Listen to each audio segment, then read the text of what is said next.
All right, we're on. All right. Hello, ladies and gentlemen. It's Thursday night, 8 o'clock. You're listening to Say It Loud, Random Slabs of Music History. Tonight we have a special guest, Dawson Barrett, my colleague. Hello, Dawson. Hello, John. Thanks for having me. All right, glad to have you. And tonight's topic is going to be hardcore punk at the turn of the century. And I'm just going to let Dawson take it away and tell you all what we're talking about. I guess devoted fans of this genre will maybe even argue whether what we're looking at is punk or not, but it's all punk to me. The theory is that, since the 60s with bands maybe like the MC5, which I'm sure you're familiar with, but definitely starting in the mid-70s, punk rock emerges and has since gone in a lot of different directions. Many of them have been intrinsically political, whether we're talking about The Clash in the late 70s or Crass and the Dead Kennedys and Reagan Youth and Black Flag in the early 80s, to bands like Fugazi, Operation Ivy, and Bikini Kill in the late 80s and early 90s. I wanted to jump forward to sort of this moment in the late 1990s and early 2000s, roughly around the turn of the Clinton to Bush administrations, and also sort of the WTO protests and the launch of the War on Terror, simultaneously with the emergence of the internet, which is going to impact music a lot. So these are bands that I grew up listening to, and I want to see if we can kind of get to the bottom of what they're trying to get at.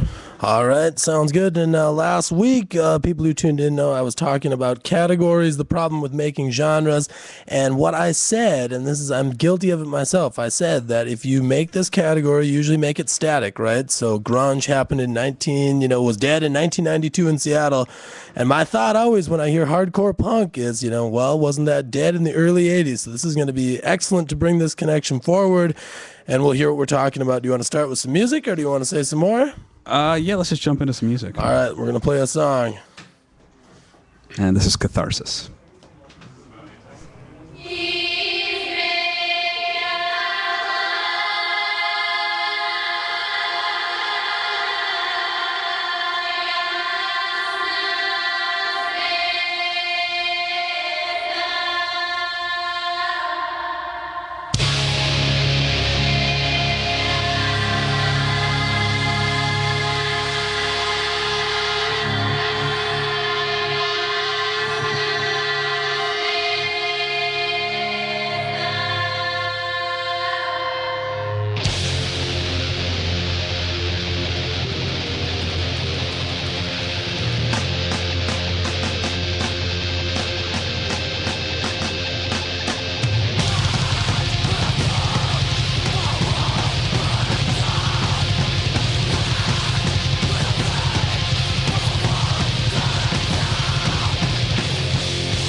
All right, so that was Catharsis, who were a band from like the mid '90s through the early 2000s out of North Carolina. I guess you'd specifically be most familiar with them because their record label was Crime Think. I don't know if you're familiar with Crime Think. They're an anarchist propaganda collective, essentially. You would have noticed them most during the War on Terror when they distributed stickers to put on telephones that say this phone is tapped, courtesy of the Patriot Act. And they also had a bunch of stickers that people put on gas tanks that said fortified with 100% Iraqi blood. So there you go. So we got that connection there. Tell me now, does this especially come in right off of grunge where you could almost stretch it to about 94 and then we're coming in not really too much longer here? Does this kind of music come out of nowhere? Give me the brief history. Where does a band like this come from? That's actually a great question. I'm not actually sure. In the case of Catharsis, I mean, they really sound like a metal band, but this would be a metal band that you'd see, in a squat or in a basement show. So not exactly coming from that direction. Also heavily anarchist, so probably coming more out of maybe like a crass anarcho-punk trajectory. But also would have been growing up during the period that, bands like Nirvana are around, so certainly would have been aware of those borderline progressive politics anyway. Well, I am extremely interested in the connection to politics. Do we want to listen to another song and then maybe come back and talk some politics, or do you want to talk some more about this? Yeah, let's do one more, and then we can talk about this. And I'll actually introduce this a little bit with some of the lyrics, because I am guessing that people are not going to understand what's being said. Some of the lyrics. So the song is called Last Light. This is the band Converge, who started in, I think, 1991 and are still around. Actually, they have a new album coming out this fall. So they're one of the sort of premier hardcore bands out there, metal hardcore. So this song is, really, really heavily based in sort of individual empowerment and survival. So the lyrics are, I need you to be the strength of widows and soul survivors, to be as fearless as new mothers and new fathers, to be the hope of hearts who lost true love, et cetera, et cetera. I need a purpose and I need a reason. And then there's this breakdown where the vocalist keeps saying, repeating, keep breathing, keep living, keep searching, keep bleeding, keep healing. This song is for the hearts still beating. So you can interpret that as you will. And with that, let's take a listen. All right.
All right, so there we have Converge 2004. Now, we started out talking about the connection to politics, and we know there's no shortage of punk bands that are connected to politics. But then when we go through these words and we're talking about widows and soul survivors, mothers and fathers, true love, keep breathing, keep living, keep searching, keep bleeding, keep healing. Explain to me how this personal kind of, to me, sounds personal. How does this become political, or explain this connection to politics? Well, John, we both know that the personal is political. Yes, we do. Specifically, I'm not talking about a more formal politics, elections or anything along those lines. And we can maybe talk about how punk rock and DIY are sort of political intrinsically. But with these, I'm really talking about the politics of personal empowerment. So sort of James C. Scott's Weapons of the Weak kind of stuff.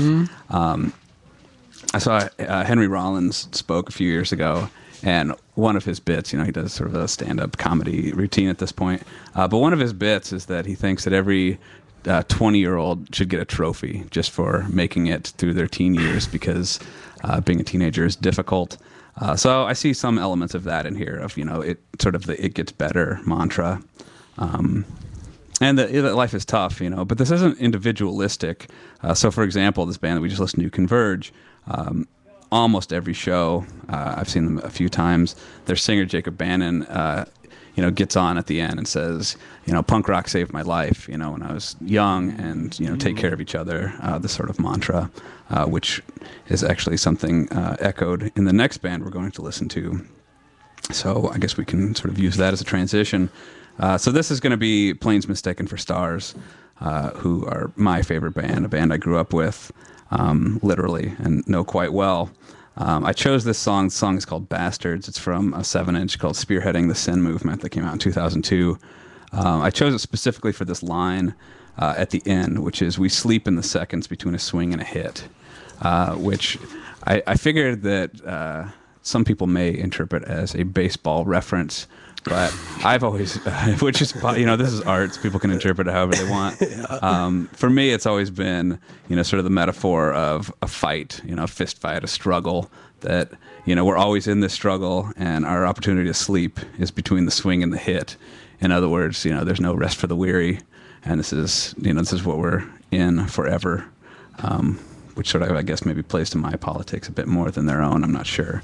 But Planes being another band that's really heavy on take care of each other. This is about community, but also, not too far removed from the MC5 mantra of, drugs, rock and roll, and am I allowed to swear on here? Yeah. All right, fucking in the streets. Yep. So anyway, here is Planes Mistaken for Stars with Bastards. Right.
All right, so that was Planes Mistaken for Stars with Bastards.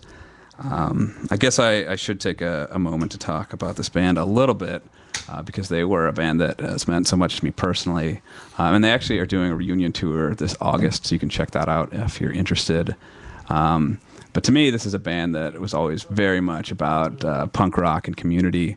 And they actually, they're from my hometown, Peoria, Illinois, and then they moved to Denver. With this mass exodus of like 15 people who all moved together and got this giant punk house and hosted shows, every weekend for years in their garage.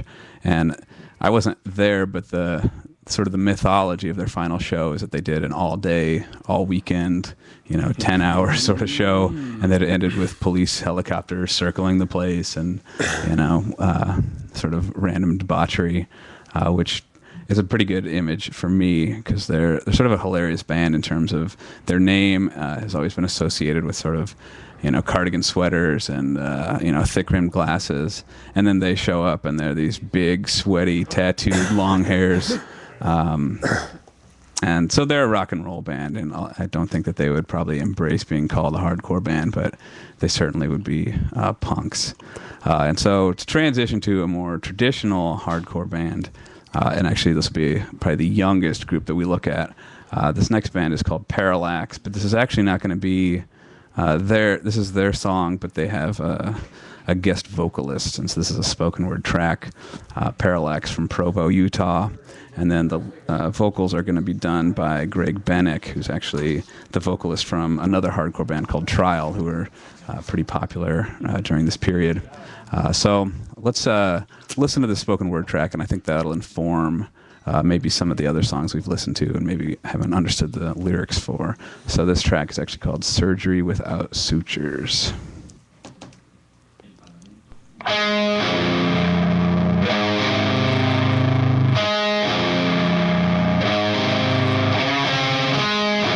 How many seconds left? How many years? How long remains until everything I've known, everything I've loved, anyone I've touched disappears? There will come a day when the world will never have known this face, this name, this body, this brain. Is it any surprise that sometimes I'm short of breath, that I find solace in being alone? We're safe and protected with armor selected to deflect the world and to maintain control. I can lay quiet and restrained, immobilized by a threat that won't fade. Self-contained, self-aware, self-absorbed, self-persevere. Individuate to survive, then isolate, try to stay alive at any cost. Lost and terrified, ignoring the heart and killing the mind, unable to find real peace inside. Tattoo this body and tear apart my brain. Diminish the strain in any possible way. It's safer to retract than act. Protect intact. Suppress reaction. Embrace inaction. Protect and defend, but still ignore the end. I lie to myself vitally. I lie to myself. It's all lies.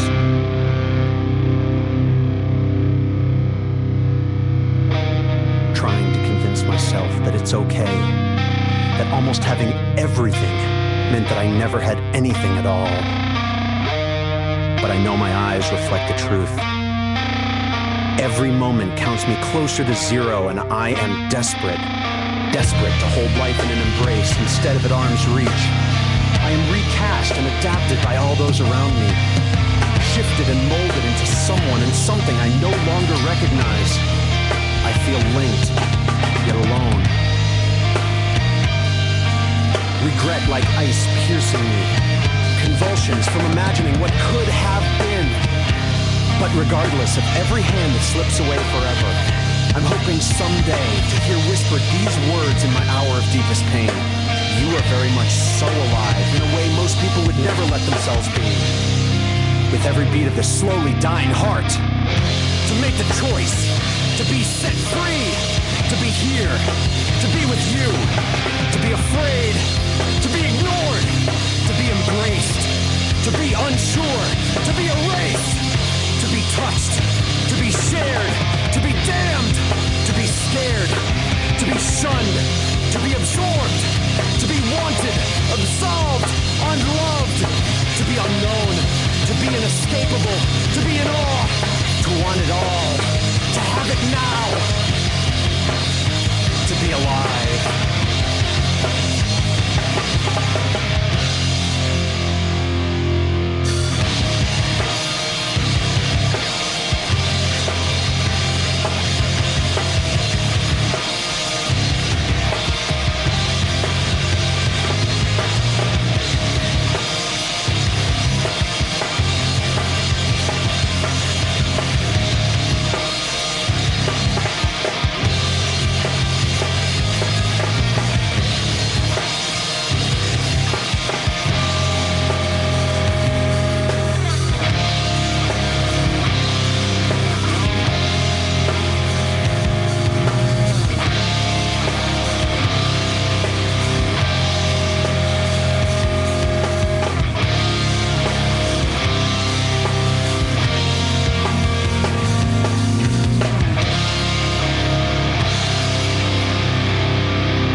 All right, there we go with Parallax, 2006. Special guest vocalist Greg Benning. Now, the first thing, so we're around our halfway point here. I want to come in with some questions. So the first thing that strikes me is, now this is very obvious and it's very intentional that we can hear the vocals for the other songs, right? And they've got, I mean, that it's extremely obvious just from the few things that you've told us that these guys are very conscious about their lyrics, right? That they're not just kind of making this up. And you've already mentioned something else, right? Between the swing and a hit, that, you know, this is going to be, it's art, it's up for interpretation, but what is it about saying something so overtly in a song like what we just heard from Parallax, Surgery Without Sutures, to sort of growling and shouting these things? Do these guys see themselves as people with a message? Yeah, I think they do. I mean, obviously you can't speak universally, but you know, most of these bands, even if we can't maybe understand the vocals, people who own the record would have, you know, read through the vocals, and also, you know, a lot of bands would take time between songs to tell people what the upcoming song or the past song were about. I'm not sure if this is just an urban legend, but actually the first band we listened to, Catharsis, sort of the myth goes that someone pressed one of their records and failed to put the lyrics in, and they made them recall the whole record and said it's not worth putting out without the lyrics, because that's, you know, the content. You know, which becomes really interesting because, you know, these bands are coming out at the turn of the century where more and more people are turning to Napster, or, you know, what has now become iTunes, but, you know, downloading music. And so how do you get lyric sheets and artwork if you get everything from the internet? And that's, you know, that's a pretty major shift for this art form. Extremely. It's interesting to say, and when we think of the internet in terms of music especially, it's like this great democratizer that, you know, you can either buy it for cheap, you can buy just what you want and not all the stuff that you don't want, or you can maybe find it somewhere for free. But I've noticed this all the time when I get the iTunes, if I get an iTunes song, it's like, where's my lyric sheet? I want to know who was playing what, right? Who is the production staff? And you lose all these things. That's, I think, is something really, really interesting with the kind of band that it's sort of essential that at least one time, and I know that the more that you listen to these songs, you can probably start to kind of actually hear what they're saying, right? Yeah, the more that you're listening to this sort of stuff, but it's pretty crucial to get that one time at least to take a look at the lyrics. And I guess you kind of answer my question there, as, you know, a band would say, without the lyrics, right? Without giving people the chance to read the lyrics, then the song becomes kind of pointless. So I think that that is a nice sort of a stark transition from those songs that we hear where you can really, they're buried and yet it's really intentional and they're really an important part of the song. And then I would ask maybe another question: what is it about the sound of the music? Now I'm thinking about something like jazz, right, where some people decided, you know what, we can actually say just as much or express an emotion just as much with a horn, say, than lyrics that say I'm feeling blue, right, or something like that. So do you see that connection? Is this, I mean, on the surface it sounds like angry music to me, but really the lyrics are expressing something different, than maybe more like frustration, but something different than that. What is the relationship? I mean, is it Can it be all about the music? Is the music making that same kind of statement, or what kind of statement is that? Well, I think that's an interesting point. I think that's, you know, a valid criticism of punk rock that, you know, in many of its forms, it is sort of pure aggression. You know, and aggression doesn't have to be negative or positive. You know, in my experience, you know, playing in bands and going to shows, you know, this has been a release. You know, this is, let's get this out so that we don't, you know, take it out on the people we love. And, you know, this is sort of our space to do that in a nonviolent way. Right, moshing isn't violent because it's consensual, and you know, we're here to have fun, that kind of thing. But you know, you certainly lose something if only insiders can understand what's going on there, which sort of leads to bigger criticisms of subcultures being, you know, isolated. But I think there also needs to be that sort of safe space for people. I mean, I think if you were to let, you know, everybody into punk rock, it would sort of defeat the purpose that this is a space for people who feel marginalized. You know, that's what subcultures generally are. So I think it could go either way on that. Yeah, and this is now to sort of piggyback on something that we've all heard about recently. I heard an interview from the Beastie Boys, right, which have been all over internet and radio recently. And, you know, they say, well, we start out playing to all of these, you know, crazy hardcore fans. Then all of a sudden we are, you know, linked with like Run DMC, and we have this completely different crowd. And then when they finally make it and get huge, it's a bunch of frat boys that they don't want there anyways. And right. That's what it's like, you know, they're kicking themselves for making Fight for Your Right to Party, because all of a sudden, right, they get huge and they say, well, we never wanted this to begin with. So what, I mean, are these, give me an idea. I don't know if there's a way to say, like, are these bands really famous, but are these bands well known outside of their circle? What's the reach? If they have a sort of intentional message, what kind of reach are we talking about? Well, I don't think that I can give specifics on that. For reasons that we'll discuss a little later, Parallax would be probably the least known band. This is a band that I think would have been a much more popular group, but their singer drowned before this album actually even came out. And I want to maybe talk about that a little bit later in the show, but you know, Refused, who we're going to play next, are from Sweden, and they are extremely major band. Right before they broke up, this was sort of when MTV still played music. They kind of had a couple of hits there, and they're doing a reunion this year that's sort of centered around being at the Coachella Festival, where they're, you know, I'm sure a big draw. Converge is also a pretty major band. Catharsis would be pretty unique to certain circles. Planes had some, I think, reach outside of just sort of basement punk, but I guess they aren't big in, certainly not in a Beastie Boys sort of way. Yeah. Which, you know, changes the kinds of politics that you can have. You know, to their credit, the Beastie Boys later in their careers were very explicit about regretting sexist language and things like that in their earlier work. And, you know, you talked about drawing frat guys. And so, you know, that definitely makes me think of Nirvana, who were, you know, a huge influence to a teenage me, in part because, you know, in the liner notes for Incesticide, Kurt Cobain says, you know, if you have any problem with women, people of color, or homosexuals, like, fuck off and don't buy our records. We don't want your money. We don't want you at our shows. So not quite the everything is money message of most rock and roll.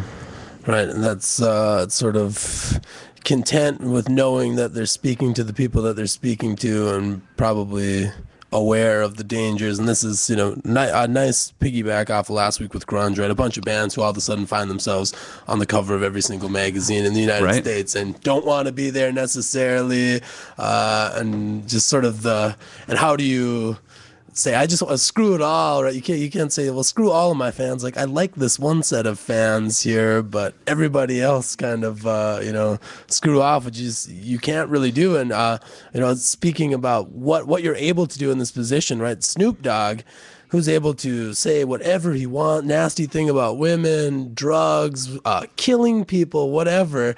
And he starts, doing concerts that are anti-Iraq war, like that actually have like an anti-war message. And then all of a sudden the FBI is following him around, right? And he's getting censored and people won't play the song on the radio. It's like, and Snoop even talks about this, I'm ridiculous, right? Like the things I've said are out of this world. I can't believe what I've gotten away with. And then all of a sudden I have, even as, not explicitly political really, but like a slightly informed song, and all of a sudden then he starts to feel some repercussions, which is maybe we should listen to one song and then come back and actually think about that political context or the environment that we're talking about. Maybe transition to a song here. All right, so this is Refused.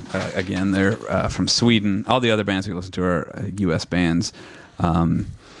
I don't know how to pronounce the name of the song, so I'm just not going to bother. But everyone who's heard The Refused will just know it as the last big song on sort of their breakthrough album, The Shape of Punk to Come, which they sort of put this record out, and the title is ironic, right? The Shape of Punk to Come. They put it up, did a brief tour, and then broke up. So you can maybe read something into that. So here it is.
adventure. And every road becomes a thrill, because it can be. Every turn we take, and every decision that we don't make, even the decisions we don't make, will bring us into the secrets of the town. Every corner we turn will lead us. Every corner we turn will lead us down the labyrinths. And every desire that we earn will guide us alive, living, loving, and searching.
So there we go, 1998. Refuse. I'm gonna throw out a guess. 10 Häuser der Reeve. That's what I'm throwing out there for a guess for the title of that song. So now we know that we're both history guys. It takes, right, it seems like it has to take like an obligatory 10 years before we can really start to think about things. Well, it's been a while now. Let's talk a little bit about the actual moment. And we know a lot of things were going on right now, even though they aren't quite into the history books necessarily per se. Tell me something about the moment. Well, I want to be clear that, this is the context that maybe this music is coming out of. It doesn't necessarily mean that every single person in this band was, up to date on every single historical event. But, when you think about the 90s, culturally, we think of sort of grunge and at least a somewhat more progressive, I don't know, Lollapalooza moment or something like that. Beastie Boys, right? Red Hot Chili Peppers, that kind of mainstream, very white, but progressive cultural moment. But the 90s are also the period of NAFTA and the WTO, and then the WTO protests in Seattle and sort of globalization. The 90s is also when Bill Clinton basically allows media monopolies again in the United States. And this is where we get Clear Channel emerging and these sort of giant mega media corporations. There are also some other things going on. So you talked about the rise of the internet during this period and sort of it becoming in more and more households. And in some ways that connects us, but in other ways it makes us that much more isolated and alienated from one another. And who's more isolated and alienated than teenagers, right? So that's already there. And I'm going to harp on that quite a bit, that this is, young people's music primarily, even if older folks get into it. Also the late 90s, the religious right emerges as a really strong political factor, in terms of getting Bush elected. And not that they ever went away, but certainly they were not in the majority during the Clinton years. 2000 is also surrounded with this paranoia of end times and the apocalypse and, the Y2K stuff. I mean, we sort of forget that and that's of course not new, but certainly 2000 had a lot of that wrapped into it.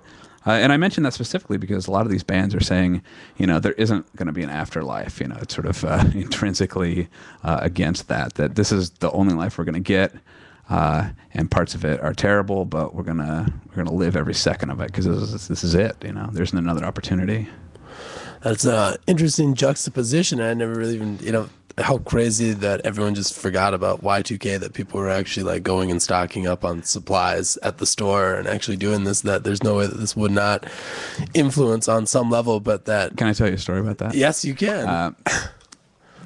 My partner, her mother sort of embraced the Y2K paranoia and stocked up and had a pantry full of, I don't know, canned goods.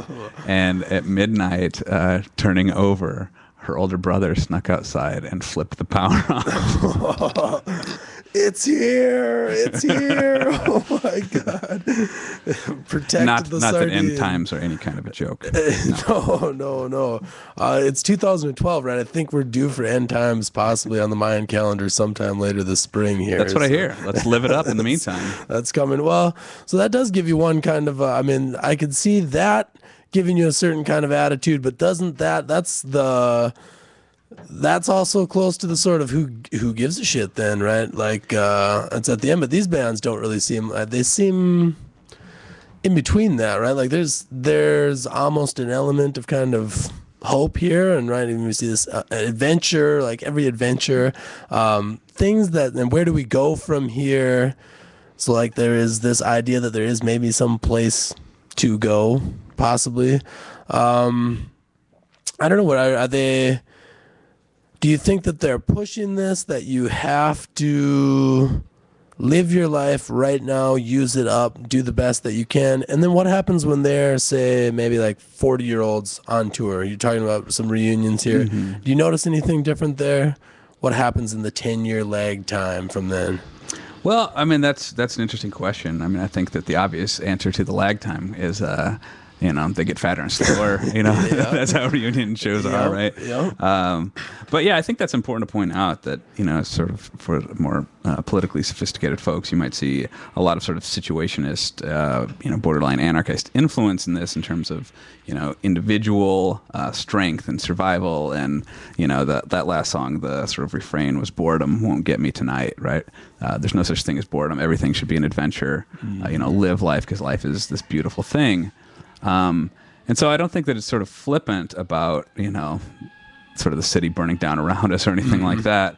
But I want to be clear, again, this isn't just about individualism. This is, a lot of these lyrics, and certainly the way that these people would talk, they would reference we, there is an us, there is a community, take care of each other. There's this sort of unity is a constant theme. To that end, then, it seems, I'm going to guess that these bands are white. Right? That is a good solid guess. Okay, and I am going to guess that pretty much every musician is a man. Pretty much that's going to be true. Okay, yeah. And at almost any one of these concerts, there's probably going to be a mosh pit, which you said is a good point, right? Is almost always consensual, right? That no one's getting thrown into the pit if they don't want to.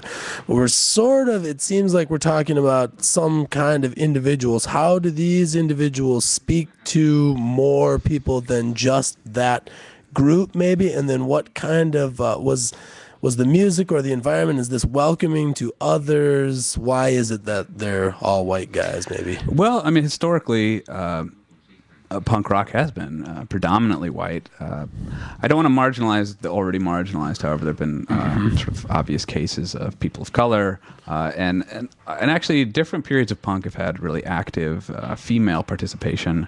In this case, they all happen to be men.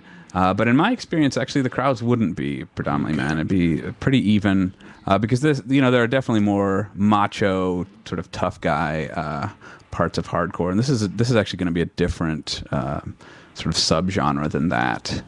And in terms of reaching out to people, I don't know that that's actually the obligation. I think that there are actually interesting and important reasons for people not to be open to everyone, right? Again, sort of, if you let everybody in, I mean, you're going to let Ronald Reagan come to punk shows and have his piece too, or Yeah. I mean, I think it's okay that Reagan Youth sort of said, "Hey, actually, if you're down with that guy, fuck you," Yeah. Don't come to our concert. So there's two two things there that makes me think about. One is it seems like then there'd be a little bit of a frustration, maybe especially coming off of the last song that we're just listening to, where boredom won't get me tonight. And we mentioned this about the isolation, right? So it's the internet. You might be communicating all day, but you won't say hello to the person who lives right next door to you, right? Like you could be, talking to their avatar online or something, and you wouldn't even say hello if you saw them in the street. So you've got that kind of isolation. But what is the internet's role now? These bands probably have small distribution, I'm gonna guess. Can you say anything about some of the have they made it to large distribution in any way, shape, and form? Are they not shooting themselves in the foot but not necessarily pursuing that? Have they found like maybe we can just use the internet and be content with creating a sort of audience that has to seek us out on some level rather than kind of cram it down their throat or something like that? How do you see these bands seeing themselves, I guess, in terms of that? And it's really in like 1998. I mean, it was pretty much a foregone conclusion, but we weren't nearly as connected. It's scary for me to say that it's 15 years ago, but not nearly. I mean, I didn't know what email was in 1998, and now I check mine 17 times a day, right? So do you see maybe sort of some kind of fear about that, but then a good way to use that to their own purposes? Well, I think that there are pluses and minuses. I think it goes a lot of different ways. There was a point in punk rock where, you'd flip open Maximum Rock and Roll and see an ad, and then you just order that 7-inch, right? You'd send the $3 through the mail, and you wouldn't even know the band. And the internet changes that so that you actually get to hear the bands first, and that, and we talk about consumer choice a lot because that's what we're brainwashed with, as if that's always a great thing. But there's also something sort of empirically good about like, well, this is punk rock. I know what punk rock stands for, and I'll buy it to check it out anyway. But that's not going to happen as much. This is also a period of huge saturation of bands, more and more bands on tour. It's easier to tour. You don't have to know people, which again sort of has good and bad aspects. And in terms of these bands, again, they're not all going to be the same, but certainly Refused, Converge, and Planes Mistaken for Stars would have put out music on sort of what are like major minors, right? So sort of big indie labels, and so they'd be probably distributed through corporations that we don't like, and sort of maybe getting away from some DIY things, which there are different comfort levels there. Yeah, well, before we move to, I think we're going to close with the track tonight, but before we get there, let's go back a couple of minutes here. I know you wanted to talk a little bit more about Planes Mistaken for Stars there. Or was that not Planes Mistaken for Stars? Oh, no, the next song is by Parallax. Oh, okay. Talk about that. Yes, definitely. Yeah, I just wanted to mention, so we played the spoken word piece earlier, which is sort of the musicians, but not the vocalists from Parallax. And this last one is going to feature their actual vocalist, Blake Donner. And I met Blake because we played with Parallax, the bands I was in, a few times. A really excellent guy. Also, if you keep your eyes open, he was a graffiti artist, and so his tag was Riot. So you'll see Riot around, and there are pictures floating around the internet. But anyway, he and some friends were climbing in some caves, and they drowned and died in 2005, before this album even came out. So he never actually got to hear this record. But I think this is sort of an important message, given that that this is sort of the song to wrap up a lot of these ideas that we've already been talking about. Just to give you a random sampling of some of the lyrics that you'll hear. Unity means nothing if it's only self-serving. We have to stop promoting mediums without messages. In other words, we need to have some substance to whatever punk rock. It can't just be anger. Let's meet where statements are solid, pass the pressure, and stop dragging drab ideas. Specifically, and this is what I want to get at, is we are all we have in this. This is all there is. And he's going to repeat that over and over again. Again, we're in this together. Whatever it is, we're going to have to be the ones, right? We're the ones who are waiting for that kind of thing. And so with that, I want to play the song. This is called Criticize Without Constructing. And if you like it, you can actually download this album for free on the internet. Again, it's Parallax from Provo, Utah.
All right, all right. Well, we're just about out of time, Dawson. One last word.